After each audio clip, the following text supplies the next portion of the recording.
First thing that I want to do, if you guys have a short, if you guys got a pen and a piece of paper, I want to start today with a short list of rules. And when I was coming up with this topic today, I've got two new guys that started yesterday, and I had one of them ask me, he said, Todd, what are like 2 or 3 things? What are some simple things that, as I'm learning all of this complicated, industry-specific language, as I'm learning the product, as I'm learning the sales process, what are maybe 2 or 3 things that I can know right now that no matter what will make me do well here? And he asked me that on day 1, and I said, man, that's a great question. And that's what I'm gonna give you the answer I gave him. I'm gonna talk about those rules, those the shortcuts, and we're gonna talk about what these are. So if you guys have a pen and paper, we're gonna talk about rules that lead to a deal 99% of the time. So the first thing that you guys want to jot down, okay, these are rules. So you guys can these are 4 rules that you must have. Print these out, keep them near your sales desk, keep them in your car when you show up to the office. If you're going into somebody's house, if you're walking into an appointment, keep this short list of 4 questions in your pocket. And before you're about to engage with a customer, or as you're in the middle of a conversation, ask yourself these 4 things.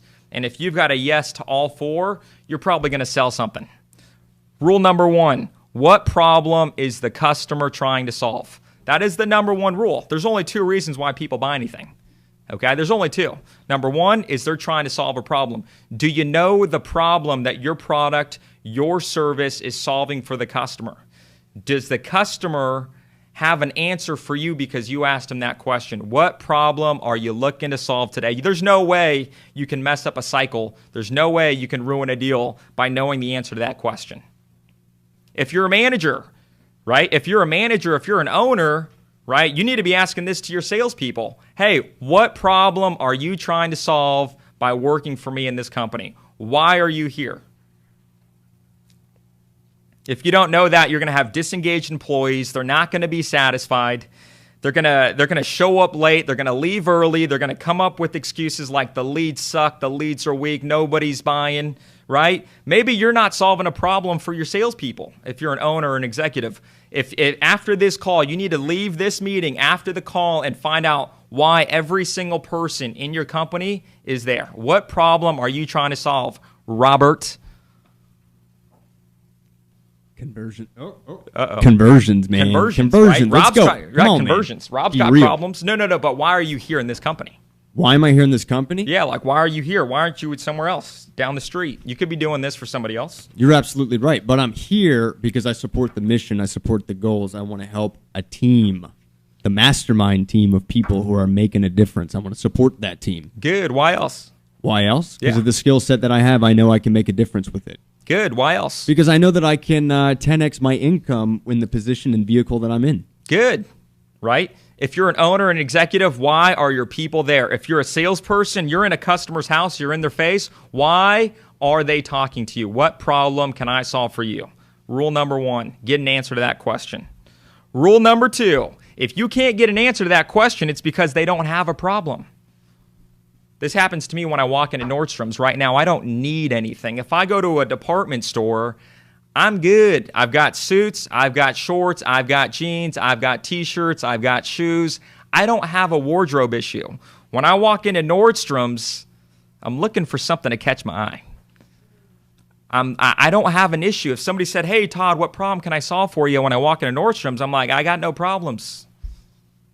He's like, well, why are you here? I'm looking, man. I don't know what I'm looking for. I'm looking for that one thing that's going to snap my attention. It's going to say, oh, my gosh, I don't have that in my wardrobe. And so I'm looking to fall in love with something. If they don't have a problem, it's because they're looking to fall in love. You know, back in the day, before I worked for Grant, I used to sell knives. $2,000 sets of kitchen cutlery, Cutco knives, and you know, most of the people that I sold knives to, they didn't really have a problem. Everybody had knives in their kitchen. There wasn't one house I ever sold blades in that they didn't already have a set of cutlery. Most of the time, I was making them fall in love with something. Maybe 10 or 15% of the time, they were like, oh yeah, my knives suck. and that's a problem, 80% of the time I was making them fall in love with the product. So you guys got to decide right now, do I usually solve problems for people, or do I usually need to make them fall in love with something? But those are two reasons why a customer would or they would not buy from you. Okay, what problem are you looking to solve? And if there is no problem, then make them fall in love with whatever it is you're selling. Okay, so that was rule number 1 and rule number 2. Rule number 3. Are you talking to the decision maker, or are you dealing with an influencer? This is a huge problem right here. This You is ask what me we that call- question all the time. Yeah, I mean, it's easy to, if you're a salesperson, it's easy to convince yourself that you're talking to a decision maker. Okay, this has to be like a black or white thing. It's got to be, I'm on the decision maker or I'm dealing with the influencer. Okay, for example, in the Cutco world, it was business to consumer, it was a direct sale. I was either dealing with the husband, and he was either my influencer, if I was talking to the husband, but he's got no decision-making power. If it's the wife and I only had the husband, I wasn't going to get a deal that day. Okay? If any of this stuff is making sense, if you've got a problem that maybe we've identified so far, give us a call, 305-865-8668. Okay? We're going to talk about those in just a few minutes. So, are you dealing with the right person? You've got to be asking yourself all day long. Is this the owner? Is this the decision maker? Or am I on the influencer? Okay, number 2, part 2 of this. Once you've identified who you're dealing with, what is the objective? If you're on an influencer, what's the objective of the appointment? Rob, you're talking to an influencer. What's the objective? The objective is to set an appointment and get a deal done with the guy in charge. Yes, advance How's the that? call. Advance the call. If you're on an influencer, your objective should be advance the deal to a decision maker. If Yes. you're on the decision maker, Rob, what are you doing right now? You're closing. You're closing. That's all you're doing is closing. What if you're on an influencer and you're trying to close? Are they going to want to talk to you? Nope. Flunk. Flunk. Are you on the decision maker? Are you dealing with an influencer? Do you know the difference? And do you know the intentions of one of those two things? Advance the call or close the deal. Rule number 4. We've got one more rule to success for new people, for veterans, for people new to sales. People that aren't even in sales could be using these. The last rule. Who is the ideal prospect? Who is the ideal prospect? If you look at your company, if you look at all the different salespeople, if you look at the person that's selling the most product, who buys your product the most, and how much time are you spending with that customer? There's a certain group of people that typically buy certain products or certain services. For us, owners and executives. That's who we like to spend a lot of time with. The owners and the executives. We like to spend a lot of time with those people because they've got our money. Grant's got that who's got my money. Owners and executives is our audience. We've got products and services for salespeople, right? For those of you guys that took matters into your own hands, you just bought it. If we didn't do our job and get in front of your owner or your executives, then you had to buy the program for $9.95 on cardonu.com. That was our fault, not yours. We should have sold the deal to your company. If we need to sell a deal to your company, if we're not doing our jobs, make sure to put your company name in. Who's the guy over there? One of my people in my sales room will get on the phone. We'll cold call him. We won't tell him it was you. And we'll do everything in our power to get your company Cardone University. Who is the ideal prospect? Find out your ideal prospect and spend all day long with them. For us in the Cutco world, it was married couples over 30 that owned homes. That's all I wanted to spend time with. If I was in an apartment building and I had a great presentation, I couldn't get a deal 99% of the time. I was in the wrong place. You need to be spending all day with the people that buy the most products. Go into your company and audit your sales. Ask your business owner, who should I be spending all day with? If there was one customer type, if there was one type of person or group of people that I should be dealing with, who is it? And that's what I'm going to focus on. I'm going to concentrate all my time and energy on that group of people. I'm going to go all in on that one group. For me in Cutco, married couples over 30 that owned a home. There was no way I was walking into a single-story home. There was no way I was doing a deal in a mobile home park because they couldn't buy anything from me typically. Of course, there's exceptions. Of course, there's all these differences, but spend all day with people that buy from you. A bad question to ask a salesperson is, what can I help you with? Because they don't know typically. They don't know what they don't know. Mm-hmm.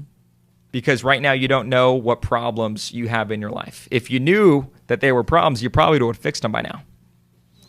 So instead of asking, what do I need help with, make a list of what am I not getting right now?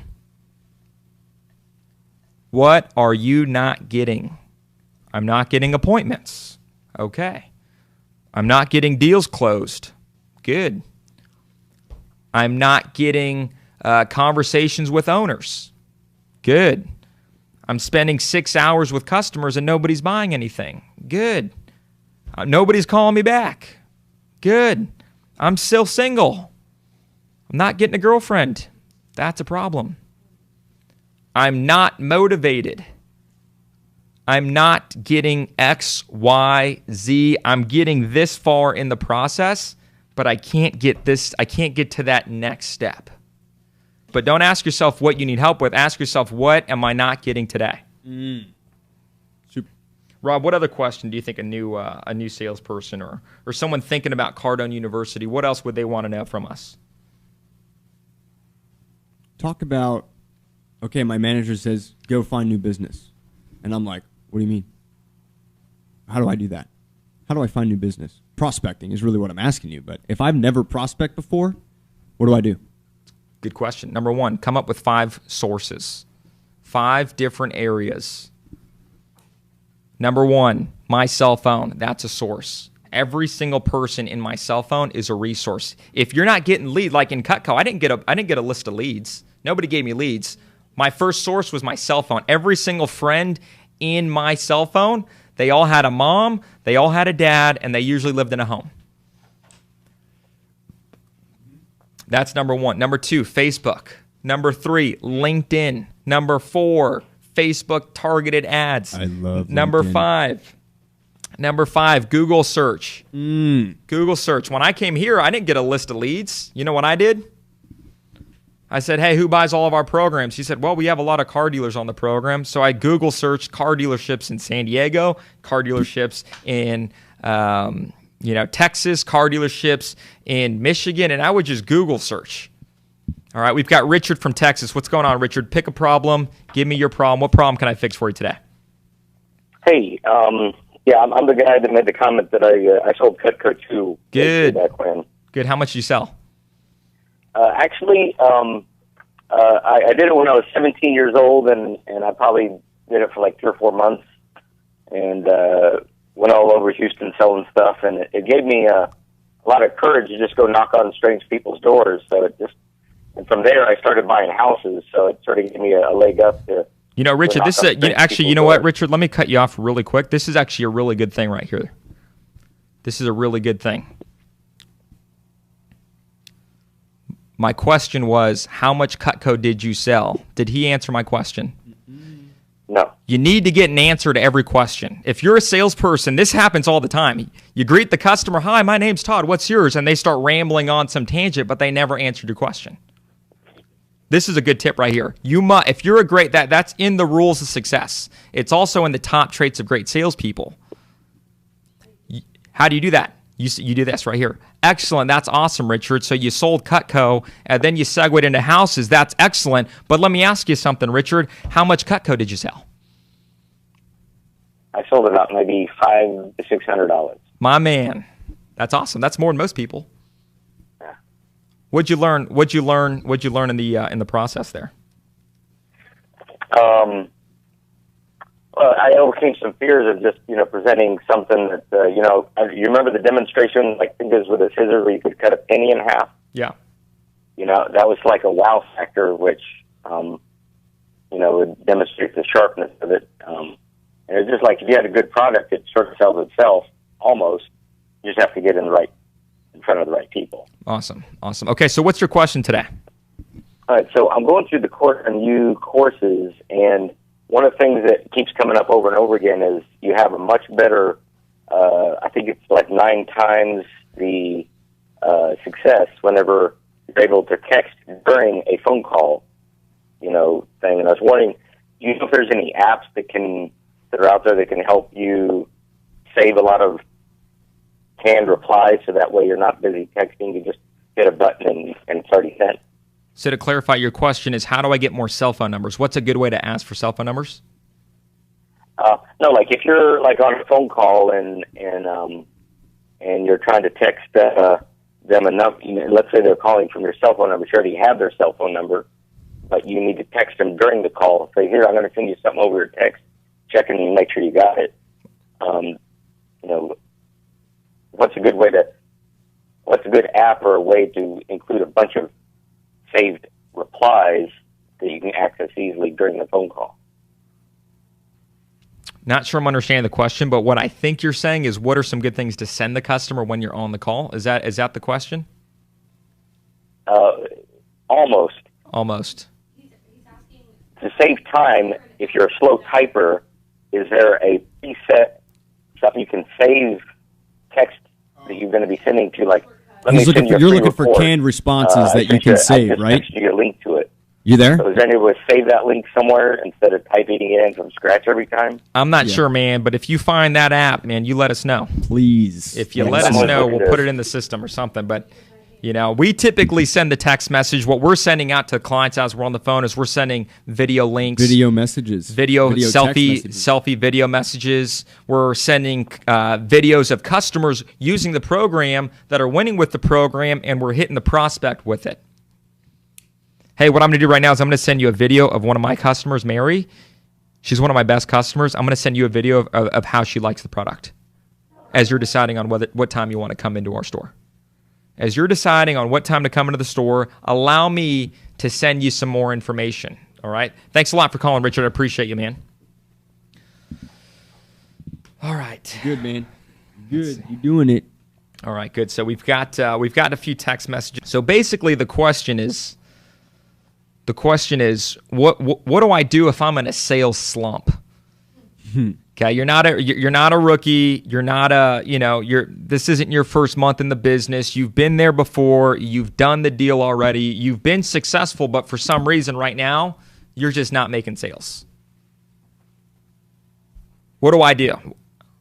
It looks like he's been in the business for 2 years, and for some reason there's something stuck. He just can't get deals right now. First thing I would do, number one, it's called A cubed. A cubed is the answer for everything. Number one, how's your attitude?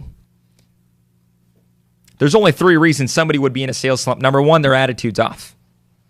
If your attitude is off, it means something's going on in your life that you need to handle. You need to confront something. You got somebody hitting the brakes on you. Grant talks about this. You're trying to go this way 100 miles an hour, and somebody's slamming the brakes on your vehicle, and you're basically ruining all your machinery. So if there's an issue with your attitude, you need to look around and figure out who's putting the brakes on you. Who is that person? Is it a girlfriend telling you that you're working too much? Take time off. Is it a family member saying that the job sucks? Why do you work there? Is somebody ragging on you? Do you have a bad influence in your life that's holding you up right now? You got to confront them, or you got to get them out of there. That's if your attitude's off. The next thing, if your attitude's great and you're like, man, that's not a problem for me. I'm good. My wife's supportive. My family loves the business. Everything's good. Then the second thing you need to take a look at is your approach. Approach is, what am I saying to the customers? Am I skipping steps? Am I not doing something that I used to be doing? Did I get so good at the job that I started taking shortcuts? And you know what you should do? You should pull out the new guy manual and make sure you're doing everything that you were taught on day one, because that's when people start skipping. They're so good that they can skip stuff. Rob and I had a conversation about this recently. That was this was actually the problem. Rob came in. I don't know if you care if we talk about this. Yeah, let's talk about it. Yeah, Rob's like, hey, Todd, you got a minute? The biggest thing was like, what is happening? What's going on? And Todd but tell him what you sold. Tell him what you told me as soon as the first thing that you started the conversation with. Oh, I said every single person I've spoken to, I've sent out a proposal, I've sold it right, everything is good, and then it's dropping out. Every single one. Everything is being done. Like, they've got it. Yeah. But then I was like, why does this keep happening? And so I came to you for help because I'm like, I don't understand. And then we started going through the process, and you personally, which I thank you for, walked me through the entire sales process from greeting to fact finding all the way straight through. And I said, oh man, I've been studying so much closing material on Cardone University, my attention's only on closing, and I've been violating the sales process. I've been violating it. So I needed to get back into the process, into the service of the customer. How can I provide a service instead of going for the close all the time? Like, there was a sales process, but there were some steps that were out. Yeah, so Rob was doing all of his training in the close. So he basically did the greeting, and then he was telling them the price, and then they went straight for the close. But the problem is, well, the problem was that there was no balance. And I hate to use the word balance, but yeah. I felt like I wasn't that strong in the close, so right. I absorbed all that knowledge, right. And I didn't put enough attention on the whole process. Really, right. Is what happened. Right, and so fact finding, what problem was the customer trying to solve was missing. Exactly. So that kind of goes back to that list that we did earlier, which is what problem is the customer. So we identified that piece was missing in the conversation.